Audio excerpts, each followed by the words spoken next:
Hola, ¿cómo están? Acá estamos en la tercera parte de núcleo.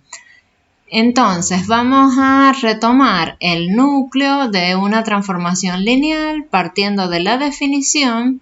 Vamos a encontrar la nulidad, vamos a hablar un poquito de qué sería o quién sería la imagen y después vamos a ver un poquito gráficamente esto de qué pasa con el núcleo y por qué se llama núcleo. Entonces, vamos al ejemplo. La definición para recordar y además irla incorporando. Entonces tenemos que si T es una transformación que va de B en W, es una transformación lineal. Entonces el núcleo de T era este conjunto N de T formado por los vectores del dominio que se transforman o cuya imagen es el nulo del codominio. Entonces vamos a trabajar con este ejemplo, que también era un ejemplo del apunte. Entonces este ejemplo nos dice que ahora tenemos una transformación T que va de R3 a R2. Entonces fíjense, es como que yo estoy tomando el espacio y de alguna forma lo estoy aplastando para convertirlo en un plano. ¿En qué plano? En el plano R2. Entonces, vendría a ser una cosa así lo que le está pasando al espacio. ¿Y de qué forma lo hago a ese aplastamiento, digamos? Tomando una terna y convirtiéndola en un par. ¿Y cómo hago para convertirla en un par? Por ejemplo, digo, sume las dos primeras coordenadas de la terna y eso escríbalo como primera coordenada del par. Y después duplique la primera coordenada, cuatriplique la tercera y haga la diferencia. Y eso póngalo como segunda coordenada. Entonces ahí tomé un vector de R3 y lo convertí en un vector de R2 con ese criterio. Entonces, ¿quién es el dominio? Entonces vamos a tener en cuenta nuevamente, en toda transformación yo tengo que tener en cuenta y clarito quién es el dominio y quién es el codominio. Entonces, ¿quién va a ser N de T? ¿Quién va a ser el núcleo? El dominio es R3, así que van a ser ternas los elementos de este núcleo, porque acuérdense que el núcleo está contenido en el dominio. Tales que yo tengo que ver quiénes son estos vectores, tales que cuando yo los transformo, se me transforman en el nulo del codominio. Pero si yo no tengo claro quién es el codominio, puedo llegar a poner mal el nulo aquí. Entonces el codominio es R2, así que el nulo es el 0, 0, el par 0, 0, nulo de R2. Entonces, esto es lo que corresponde a definición de el núcleo de esa T que yo tengo ahí. Entonces ahora vamos a seguir explorando. ¿Quién es este núcleo?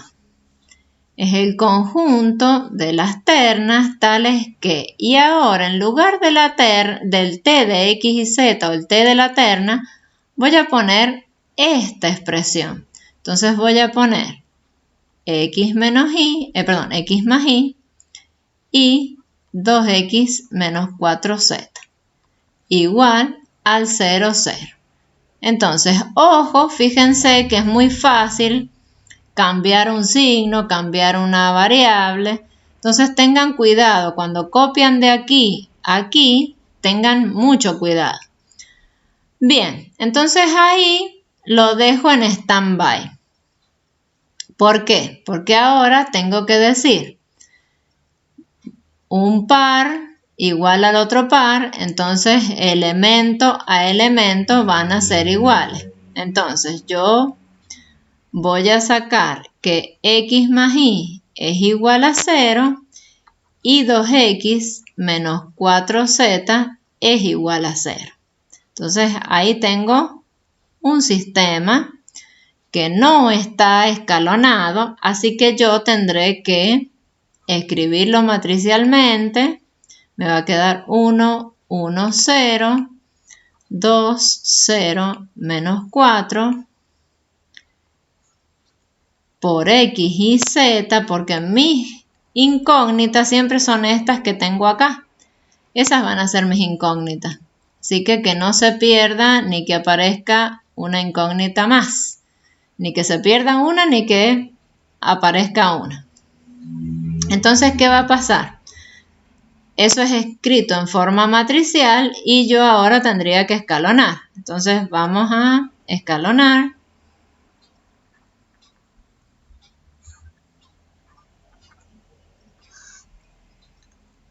Esta matriz la vamos a llamar A, esta es la matriz nula. Siempre le pongamos un nombre a la matriz para poder después averiguar y analizar los rangos, las variables libres y demás. Entonces, ¿qué me queda acá? 1, 1, 0, 0. ¿Qué tendría que hacer? Tendría que hacer la fila 2 igual a ella misma menos esto dividido en esto por la fila 1. Esto dividido en esto es 2, así que me va a quedar 2 menos 2. Entonces 2 menos 2 se me va a hacer 0. 0 menos 2 me va a quedar menos 2 y menos 4 menos 2 por 0 me va a quedar menos 4. Y 0 menos 2 por 0 queda 0. Ahí ya quedó la matriz escalonada. Entonces, ¿qué vamos a tener? Rango de A, ¿cuánto vale el rango de A? Es 2 y yo sé que es igual al rango de la ampliada porque el sistema es homogéneo. Siempre hay solución. ¿Cuántas son las variables libres? Las incógnitas son 3 menos el rango que es 2 es 1. Entonces, ¿esto qué me quiere decir? Que el conjunto de soluciones de ese sistema es infinito. El cardinal es infinito. Pero ¿quién es el conjunto de soluciones de ese sistema? Es el núcleo. O sea que aquí yo ya no voy a poner eso, sino que ahora voy a poner el cardinal del núcleo. Es infinito. Porque es el núcleo el que es el conjunto de soluciones ahora de ese sistema. ¿Sí? Entonces, vamos a ir al sistema equivalente para despejar. Entonces, ¿cuál va a ser el sistema equivalente? X más y igual a 0 y menos 2y menos 4z igual a 0. Entonces, vamos a despejar.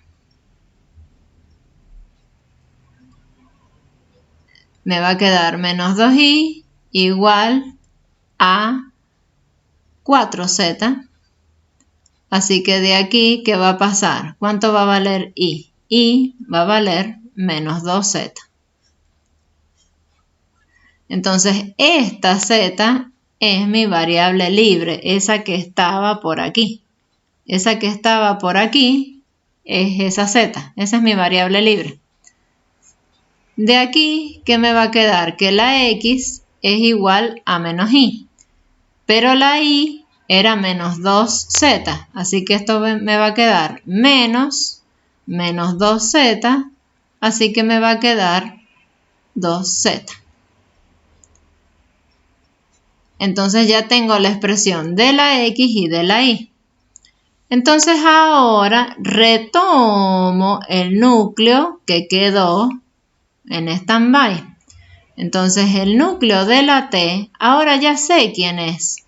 Son los x y z tales que x es 2z, y es menos 2z y z es la variable libre.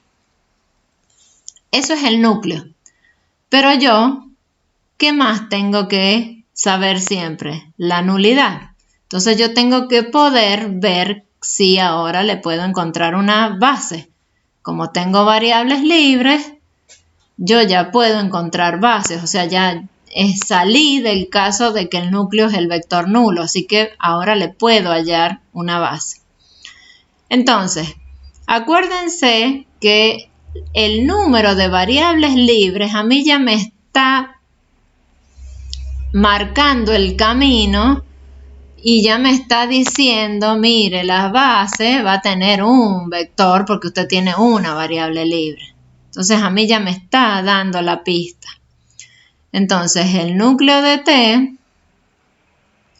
van a ser los X y Z. Si ustedes quieren, escriben acá tal que X y Z es igual a tanto. Si no, lo escriben acá. Los X y Z con X, que es 2Z, el Y, que es menos 2Z, y Z queda como está. Y el tal que viene ahí. Tal que Z pertenece a los reales. Entonces, estos X y Z yo los voy a ver como Z por 2 menos 2, 1, tal que Z pertenece a los reales. Esto es el núcleo de T. Entonces yo digo, si alfa es el conjuntito formado por el vector 2 menos 2, 1, entonces el n de T es el subespacio generado por alfa.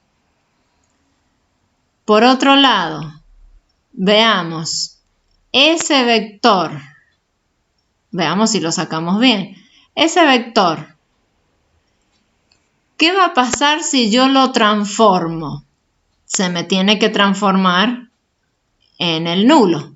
Entonces, veamos si yo a ese vector le aplico la T. Aplicarle la T tendría que ser esto. Entonces, X más Y, ¿me da 0? Sí. 2 por X menos 4 por Z, ¿me da 0? Sí. Entonces, este vector está en el núcleo. Entonces, además, entonces eso ahora le vamos a poner 1. Además, el U igual a 2 menos 2, 1 pertenece a n de T. Por lo tanto, alfa está contenido en n de T. Y tercero, como ese vector es no nulo, ese vector U, que es el único que está formando alfa, es no nulo, todo vector no nulo ya sabemos que no es dependiente. Entonces, el alfa es linealmente independiente porque tiene por tener U distinto del nulo, ¿sí? Entonces, ¿qué tenemos? Que alfa es base de n de T. Una vez que yo saqué la base, recién voy a decir entonces que la nulidad de T es el cardinal de alfa y es 1. Entonces, saqué el núcleo, saqué la nulidad y ahora, si yo preguntara, ¿cuánto vale el rango de la T? Entonces, ¿qué vamos a hacer? Vamos a trabajar con el teorema de la dimensión. ¿Qué nos decía el teorema de la dimensión? Que la dimensión del dominio de T era igual, acá me falta otro, a n de T más r de T. El dominio, otra vez era como el caso del video anterior, es R3. ¿Cuántos vectores tiene la base canónica de R3? Tiene 3 vectores. Así que la dimensión es 3. Acá me encontré que la nulidad es 1. Así que, ¿cuánto vale R de t? R de t va a ser ¿cuánto? R de t va a ser 3 menos 1, que es 2. ¿Y quién es eso? Recordemos, es la dimensión de t de R3, que era el espacio imagen. Hay veces que yo, ya conociendo la dimensión, puedo saber quién es el espacio imagen. No todas las veces. Por eso digo a veces. En el caso del video anterior pudimos saber quién era el espacio imagen. Y en este caso, ¿qué dicen ustedes? Fíjense, el espacio imagen está contenido o es igual al codominio, que es R2. Sabemos que tiene dimensión 2. Y resulta que el codominio también tiene dimensión 2. Entonces, ¿qué va a pasar? ¿Puede un espacio de dimensión 2 estar metido estricto en otra dimensión 2? No. Si tiene dimensión 2, es el espacio R2. Entonces, en este caso, podemos decir, en lugar del contenido, directamente podemos decir que es igual. Entonces, fíjense todo lo importante que es tener a veces uno de estas dimensiones, porque inmediatamente yo puedo conocer el resto de la información alrededor de esa transformación lineal. Bien, entonces, si a mí solo me piden el núcleo, bueno, núcleo, base, la nulidad. Pero yo les muestro que se puede encontrar o se puede vislumbrar un poco más de información. Muy bien, entonces ahora vamos a hacer como en el ejemplo anterior. Vamos a hablar un poquito de por qué el núcleo se llama núcleo. Entonces, en el ejemplo anterior vimos que como teníamos la nulidad igual a 0, eso me quería decir que el único elemento, o el núcleo era el vector nulo, eso me quería decir que el único elemento que se transformaba en el nulo era el nulo. Y entonces yo les dije que eso se puede demostrar y está demostrado en el apunte, que quiere decir que a cada elemento de la imagen le corresponde un solo elemento del dominio. Bueno, veamos acá que acá la cosa cambia. Fíjense,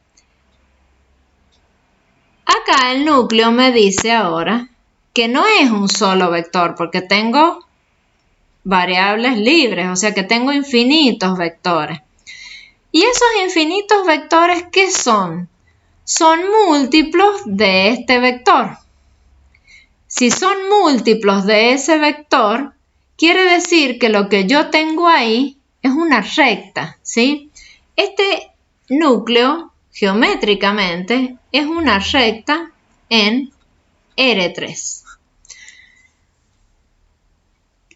¿Y qué me quiere decir? Que todos los vectores que estén sobre esa recta, los que yo me imagine que sean múltiplos de ese 2 menos 2, 1, son los únicos que van a ir a parar al nulo. ¿Qué pasa si yo ahora miro otro vector de la imagen? No el nulo, porque el nulo yo sé que es imagen de todos esos que están ahí en el núcleo. Si yo miro otro vector de la imagen, se puede mostrar que cualquier otro vector de la imagen va a ser imagen de vectores que sean vectores posición de subespacios paralelos al núcleo. ¿Y eso cómo se ve? Bueno, lo vamos a ver gráficamente para que se entienda qué es lo que estoy tratando de contar.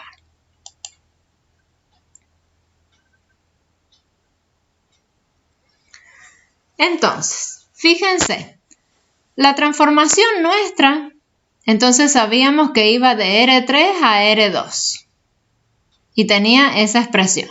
Entonces, por eso yo ahora he graficado el R3 y el R2 para que veamos un poquito cómo es eso que tenemos acá. Entonces, acá tenemos la expresión de la T. Acá puse el núcleo para que nos acordáramos. El núcleo entonces sabíamos que eran todos los múltiplos del 2 menos 2, 1.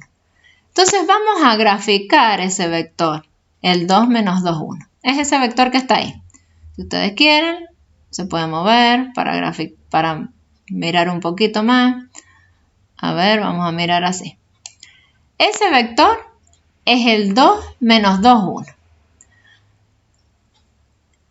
Los múltiplos de ese vector, lo que me van a originar son, vectores que están en la misma dirección y con sentido positivo o con sentido negativo. Es decir, que si yo ubico los dos puntos y trazo esa recta, sobre esa recta están, se ve bien que es una recta, sobre esa recta están todos los vectores del núcleo. Esa recta es el núcleo. Y cuando yo le calculo la imagen a todos esos vectores que están ahí, lo que me da es el nulo de acá, porque yo ya lo encontré. Pero ¿qué pasa si yo ahora, fíjense, si yo ahora tomo un vector de acá, del plano? Yo para cualquier vector del plano podría decir, y bueno, yo me tomo un vector del plano que sabía que la imagen era todo el plano, lo vimos recién. Entonces yo digo, me tomo un vector cualquiera y ¿qué vectores son los que cuando yo los transformo me da ese vector?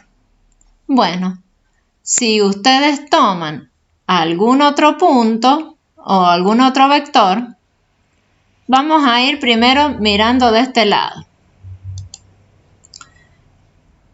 Yo me voy a dar ese punto. Y con ese punto y este vector, yo voy a trazar rectas paralelas al núcleo, pero que pasen, voy a tomar con este vector y este punto, puedo trazar solo una recta paralela al núcleo y que pase por ese punto. Por ejemplo, esa recta. Así como tomé ese punto, podría haber tomado cualquiera. Fíjense que ese punto que yo me tomé no es un punto cualquiera. Es el punto menos 2, 4, 0. Y menos 2, 4, 0 se puede ver como un vector del plano, se puede ver como un vector del espacio que está sobre el plano XY, o ya lo puedo ver aquí en el plano XY. Entonces, por eso inmediatamente el GeoGebra lo grafica acá y lo grafica acá. Este por ahora no le demos mucha piola. Miremos este. Entonces, fíjense, ¿qué pasa? Si yo lo muevo así, se ve bien ahí que son paralelas esas dos rectas. ¿Sí? Pero ¿qué pasa? ¿Cuál es la que pasa por el origen? El núcleo.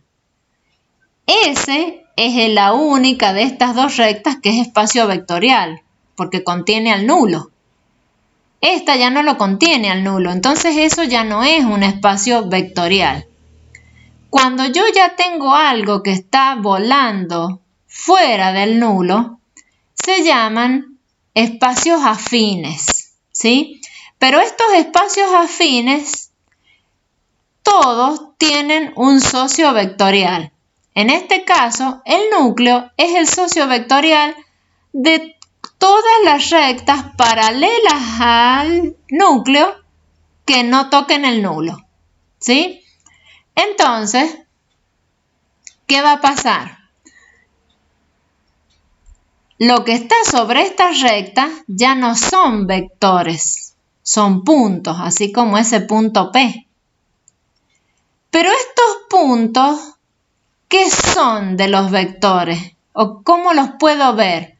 Los puedo ver como extremos de vectores. Entonces yo puedo ver ese vector, que es el 0, 2, 1, cuyo extremo está sobre la recta. Entonces este vector se llama vector posición del punto 0, 2, 1. Puedo ver otro vector. Puedo ver ese, el vector posición del punto P. O puedo ver otro, por ejemplo ese, el vector posición del 2, 0, 2. Y fíjense, todos esos vectores son todos distintos. Fíjense, si yo muevo esto, se ve que son todos distintos. Y la particularidad que tienen es que todos tienen extremos sobre esa recta. Bueno, esos vectores, si yo les calculo el transformado de todos esos vectores es solo este W del R2. Entonces ahora vamos a hacer la analogía. Así como todos estos vectores del núcleo se transformaban, más bien, todos estos vectores del núcleo se transformaban solo en el nulo de acá, todos estos vectores que tienen extremos sobre esta recta que es paralela al núcleo, tienen como transformado un solo vector de aquí. ¿Y cómo se mira eso? Eso se mira diciendo que cada vector del espacio imagen va a ser imagen de tantos vectores como paralelos hayan al núcleo. Entonces, para este vector yo tengo una recta acá, cuyos todos vectores se transforman en este vector. Si yo tomo otro vector por aquí, para este vector va a haber otra recta, que todos los vectorcitos que terminen en esa recta paralela al núcleo, cuando se transforman en ese otro vector. Y así sucesivamente. Por eso dice que lo que pasa con el núcleo pasa con todo el dominio. Entonces, si el núcleo es una recta, yo lo que voy a hacer es sectorizar o dividir o como le quieran llamar al dominio en rectas paralelas al núcleo. Y para todos los vectores que terminen en esa recta, todos esos cuando se transformen se van a transformar en uno mismo de este lado. Trazo otra recta. Todos esos que vayan a terminar en esa otra recta, cuando yo les encuentre el transformado, se van a transformar en otro vector de aquí. Pero todos los que están sobre esa misma recta, los extremos.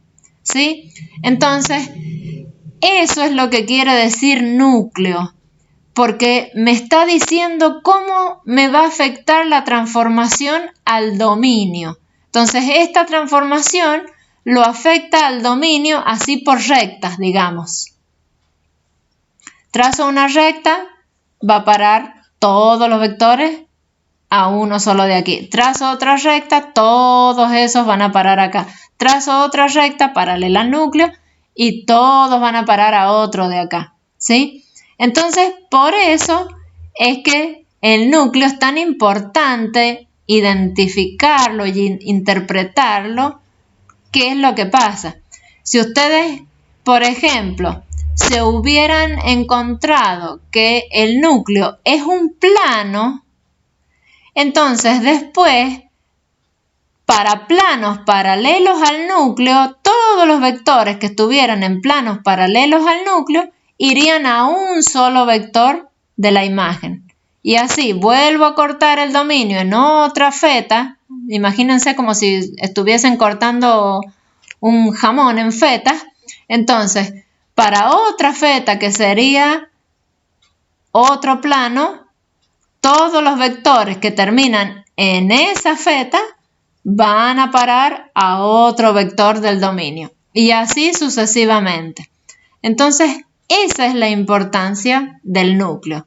El poder ver cómo afecta algebraicamente, digamos, y también geométricamente, al dominio. Yo los invito a que ustedes investiguen y vean en la página de GeoGebra qué transformaciones hay, cómo se trabajan las transformaciones. Hay muchas transformaciones que tienen un trabajo matricial, que es lo que viene. Nosotros ya vamos a trabajar con la matriz asociada a una transformación y ahí van a poder visualizar más efectos geométricos y después los visualizarán en geometría analítica.